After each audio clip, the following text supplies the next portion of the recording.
And we're going to talk about creating a culture. Each of these people has created cultures in different ways. Probably a lot of crossover, but certainly in different places. Thank you, sir.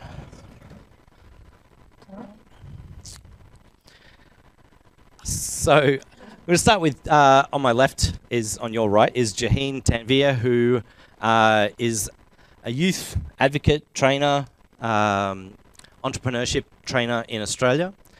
Kit Bennett, who is a world-renowned rowing coach based out of Ann Arbor. Bonnie Crossmal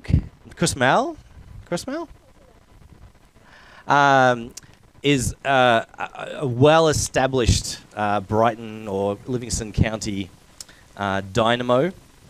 And Ali Shoja, who has flown here from LA to share her knowledge on culture as well. So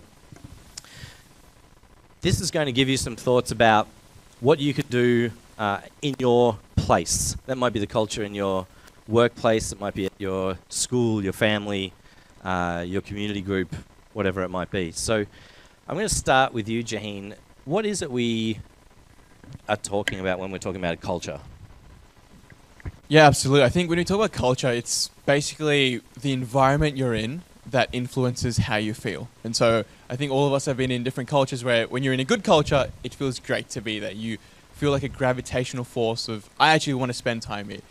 But then on the other side, if you're in a bad culture environment, you feel like, I don't want to be here. Where is the grass that's greener? So I think that for me is culture. In an organizational setting, it's for employees, for your team.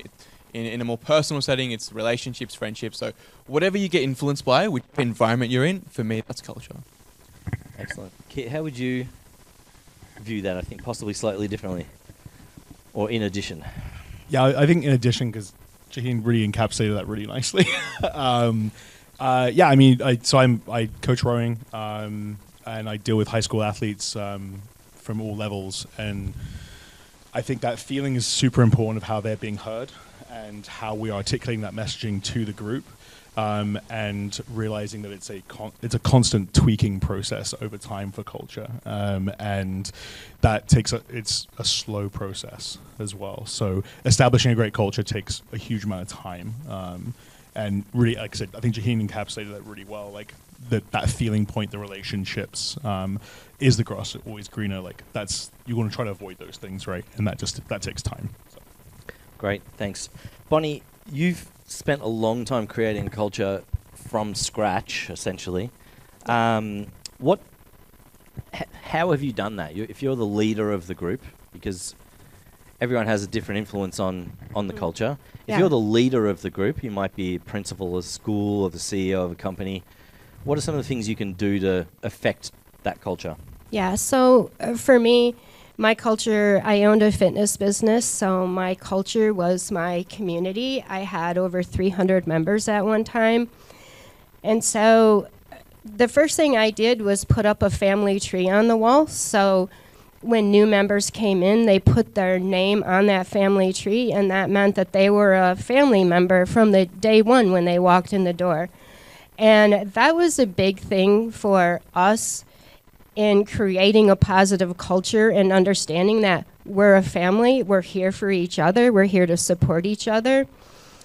And so putting that name on that family tree was a pretty big deal for me. Right from day one, they knew. They fit in, they belonged, they were supposed to be here, they're family. Fantastic. Ali, what are some of the hallmarks of a culture? Jaheen's talking about a culture being how everyone feels. What are we aiming for in that feel? I see culture as the personality of an organization.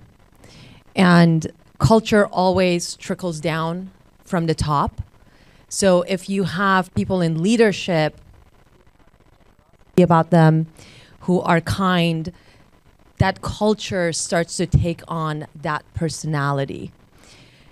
So some of the really greatest things we can strive for are things like kindness and generosity and supportiveness. And it's funny to me when organizations or groups want a good culture, but then there's a dog-eat-dog kind of a personality that is executed by the people in leadership, right? So it becomes really important if you want good culture in your organization to really pay attention to how you're showing up as a leader. Very good. Yeah. And I think the messaging has to be habitual, right? Like there's a lot of we have our mission statement articulated on the boathouse, but we also are constantly messaging to our athletes and kids and parents, right? Because it's the whole community that you're dealing with. That it's not just like show up and like it might work out. And I think a lot of people in or any organization are not fully aware of what people are going for.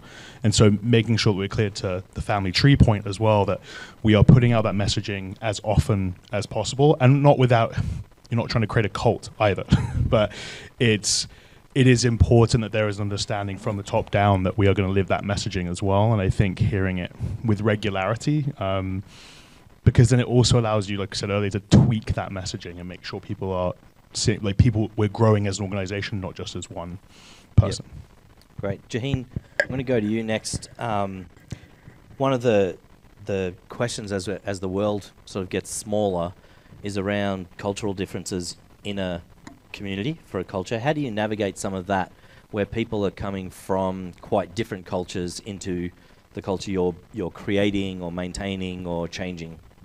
Yeah, absolutely. I think for me, that navigating that has changed quite a lot in the last 1 year. And I'll talk more about this during my talk tomorrow. So I better see every single one of you. I better see bums on seats tomorrow. So I'll talk more about that. But for me, long story short, I started my own company last year. That lasted for 6 months. I was one-man band. So I didn't have anyone to really talk to or be held accountable to. It was just me, my own diversity, my own culture. And then I sold that company six months later. Went into another company as a CEO, and there was 52 people from different backgrounds, cultures, ages. And I was just like, as a 22-year-old, I was like, I don't know how to navigate this. I'm the youngest. It makes no sense. And so for me, the way I've been able to navigate that is communication. Being as direct, honest, open door policy communication you can ever do. And that comes from either it's the kid from work placement or interning, a casual, part-time, full-time. Everybody has a chance to speak to one another whenever they request it. It's not, oh, I'm the CEO, you should speak to the manager first, not me first. No, every single person, whether it's, again, a kid from work placement or a manager, gets to speak to every single person and talk about culture, about their lived experience, about empowering each of us in different capacities. And so for me, navigating that has come from communication, having that open door policy, not in a physical lens where you could just walk into the office in this whole hybrid world. It's literally, if I send you a calendar invite and I want to chat with you on Friday and you've got time at 1 p.m. to 1:30, I will make that time. And so being able to open that communication, speak about cultures and diversity and empowering that more than seeing that as, something we just have to do. It's empowering that to make the most of it. So yeah, that would be how it's changed from being a one-man band to a lot of people. Ali, you had something? Yeah, and I think curiosity. Our strength is rooted in our differences.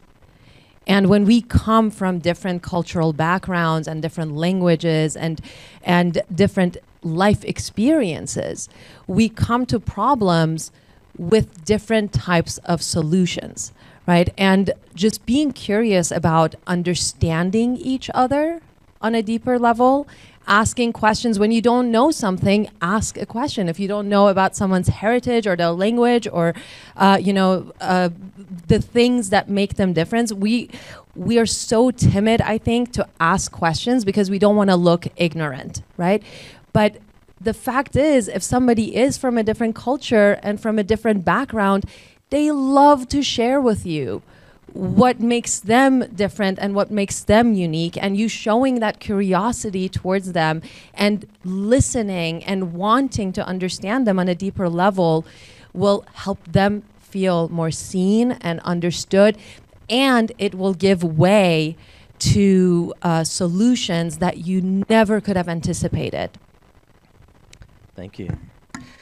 Yeah, I think I resonate with that. Rather than getting asked if I have a kangaroo as a pet, asking people to explain more about my life is having lived in Michigan for 19 years, it never stopped. You're dealing with high school students that are coming in from different cultures, and when we're saying different cultures at home, it could be they're from different countries, could be they're different parts of the United States, and it could be different political views, all sorts of stuff. How are you navigating that with those different perspectives that come into the team?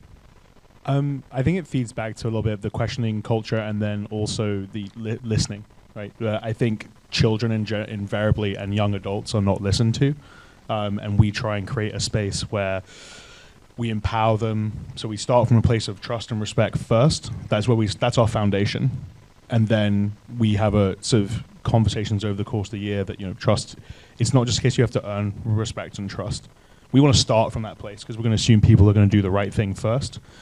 And then that opens up a dialogue and a conversation within the team, so when they feel comfortable, they can ask questions. And so to your point as well, that we actually, funnily enough, we've had this 4-year discussion on asking questions. Yeah. And so it feeds into what you were saying. And then on a practical level for us as coaches of athletes, we always say that when you're asking a question, you're not asking it just for yourself, you're asking it for the whole team. And so we have a very transparent questioning culture on the program, which we have seen huge dividends from as human beings and obviously as athletes as well. But when you start putting people first, I think that becomes a lot easier. And so when people feel there's trust and an open space that they're actually going to be listened in, it allows you to hear the different cultures in your program regardless of where they come from. And I think that's been really powerful for us. Bonnie, when you started, how aware were you of the need to build a culture from the start? And if you were aware of that need, what did you do? How did you identify what that culture was going to be for your gyms? Because they have spread everywhere. Yeah, so I did know that culture was going to be a big deal. Culture is so important to us. So one thing that I did, being a leader, I think culture starts with the leader being present. I had my vision statement plastered on the wall. I had that family tree, so people knew that when they walked through those doors, it was a safe place. Every new member found out because we spoke to them that walking through these doors is a safe place. And so there were times when I had to have conversations with people. If you have somebody in your space that is affecting other people in a negative way, you can't be afraid to have those conversations because it will put an end to your culture. It spreads like poison so fast, one person. So I think communication is very important and key, and making sure people understand when they walk through those doors, your family, we are kind to one another.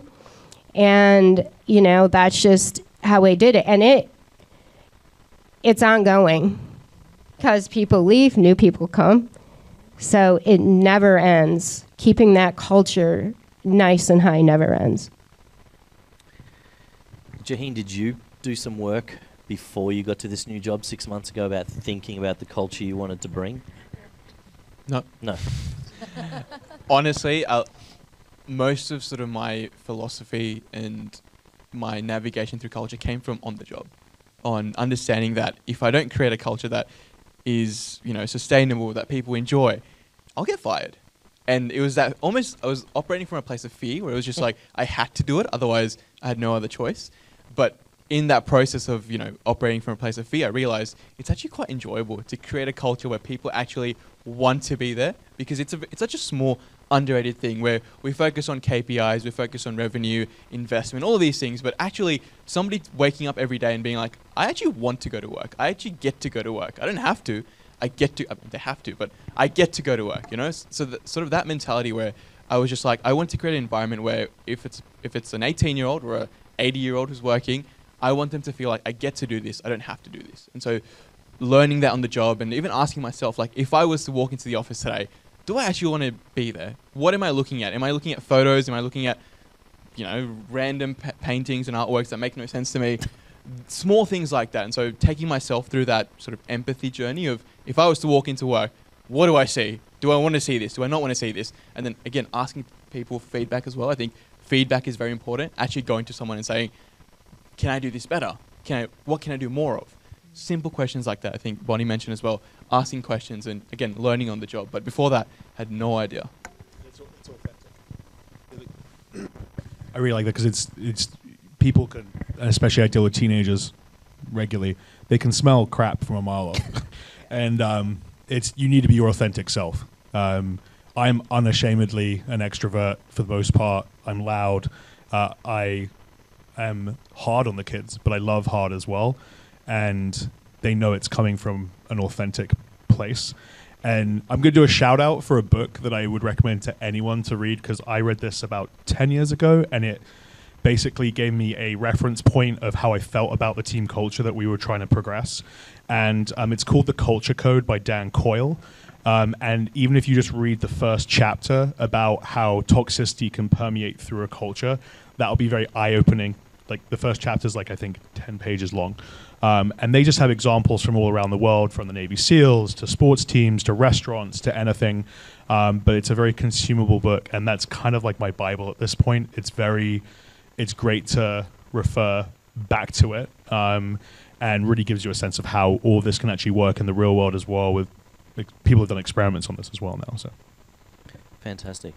Ellie, I want to tag on to what Jaheen was talking about with the workplace and people choosing to be there. Right. We're in a work situation unlike anything since I've been alive, I think, which we've established is a long time. People don't have to work where they don't want to work anymore. And a lot of companies are complaining that they can't get staff. Surely culture is a big part of that. And what can a business do, or even what a school of choice can do about creating a culture to make people want to come that's not related to money, it's not related to the work hours? What have we got to do there? I think we all want to be a part of something bigger than ourselves. We want to believe in a vision that is greater than us. We want to make a difference in the world that is greater than us. And the companies and organizations and the Hero Roundtable, right? You bring people together around a cause and around a vision that is greater than all of us. We will show up and we will rise up to it. I think a lot of times where things fall apart is when you're just doing something for the paycheck, and you also don't feel seen, and you don't feel heard, and you don't feel important. And the culture might even be toxic, and you don't feel safe, right? So those things start to break down communication.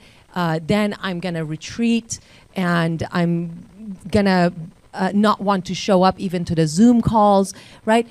But if there is a way to make people actually feel seen and important, find out what they're good at and put them in those roles. Give them the resources to not only thrive at the position, but to shine. Give them credit for the ideas that they come up with. And on top of all of it, give them a common goal that is greater than each individual member.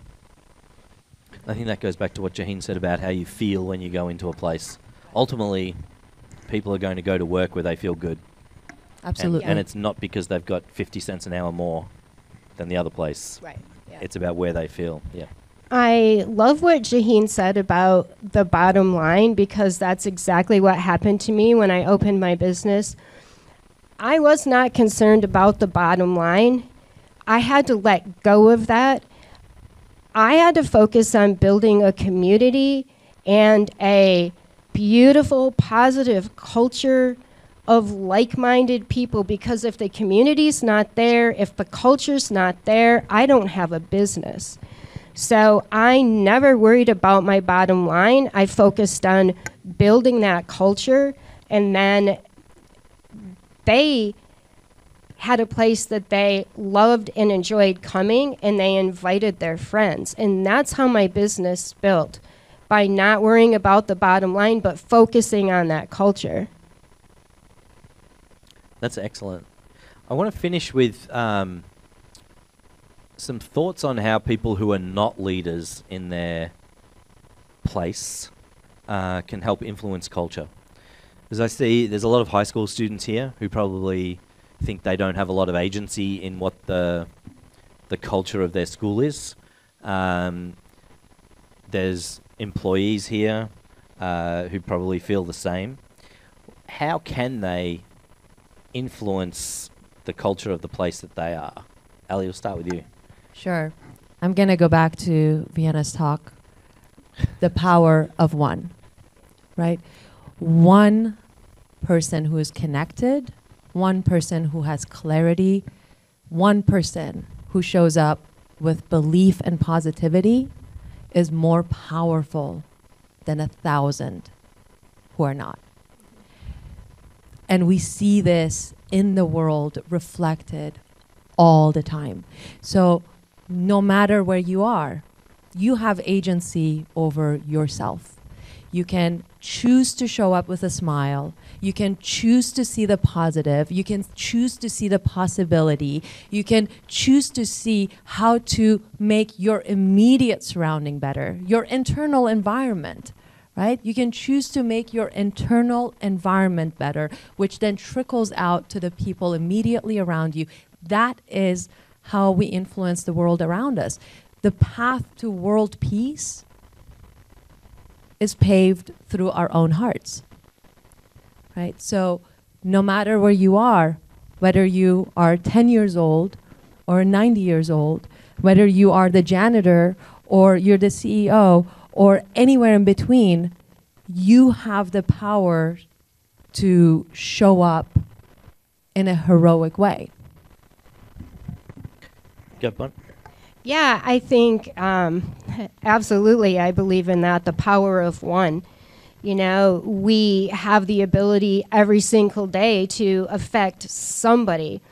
And when we affect that one person, even for young people, a high schooler, when you affect one person, then they go home and maybe they're not quite as angry, or maybe they see things in a different light, and that affects their families. And so the power of one is so beautiful to me. One person will spread out to many, and that's what I'm all about. I absolutely love that. You can change things by just yourself. I believe that wholeheartedly. Jaheem, what do you think about people that come into an organisation or in an organisation already that they're not feeling great about the culture? What can they do? Yeah, absolutely. And I've got a bit of an unpopular opinion on this. I don't believe anybody's a natural born leader. I think that gets thrown around as a big buzzword. I think leadership is learned. Anything to do with leadership qualities, around communication, around being brave, these are things that are learned. Yes, you've got some, things here and there that you've seen as a young person. Oh, they've got some qualities. But leadership is learned. Like for me last year, I was a 21-year-old kid. My biggest problem in life was if a girl at uni liked me or not. That was it. And now 1 year later, I have to deal with, a lot of staff members. We just got Shark Tank investment. We've got so many problems that you have to put fires out for. For me, how you can do it, and the philosophy that I use, again, to everybody in the company is go that extra mile. When you actually take a very macro approach to work and life, you realize most people are just doing the bare minimum. They're just doing the things that they have to do because they just have to do it. But if you go that extra 1% and say, you know what, I'm going to be a bit proactive and organize a lunch for my teammates, or I'm going to bring cookies or donuts one day. Very small things, that small extra mile. That is culture. That is you taking initiative to be like, nobody's done this for the last 3-4 weeks. I'm just going to go to, I don't know what the donut place here is in America. Dunkin' Donuts? Sorry? One of them, we'll get a donut place. Just get donuts for your staff members. That is culture. So it's a very small things, doing that 1% that nobody else is doing. that allows you to grow your leadership and become more comfortable with people, and then obviously get promotions and become, you know, more esteemed in managerial roles. But it's just small things done well consistently. And it's especially in high school, it's easy to get caught up in toxicity and either continue it or just avoid it. What can individual students do to change that? Slowly but surely, obviously. It's funny, I was thinking about this beforehand, and I think it's really hard. I think adults struggle with this as well, right? But I think in a world of social media and instant reflection or commentary on what we are doing, the thing I can encourage most is to try, like, if you are pushing and doing that 1% and you're going above and beyond, someone is going to be negative about it. And I think, you know, everyone here, you know, we could all do with just, if you're hearing negative stuff about it, you're probably doing it right. And trying to push that aside, which is incredibly difficult in high school. But I think reminding ourselves that A, things worth doing are not easy, and B, like, you do have to certainly take a leap of faith of, like, you know what, I'm just going to do this because it feels right. This is going to support things positively in my community, and kind of damn the haters at a certain point, just to make it simple. But yeah. Thanks. And there's someone in the audience here, Jeremiah, who I think was a sophomore in high school when he did this. I can't see where he is. He's in the green room. He decided to reduce bullying by increasing people's self-esteem in his high school as a sophomore. So you guys know that sophomores are not the most popular people in high school. So he was able to do that in small efforts. He created a Twitter account that just started posting positive thoughts about other students. So there's opportunities there, and it is easy to just be part of the garbage, but if you want an improved culture, start. So I'm going to thank this panel. Actually, let's all thank this panel. Round of applause.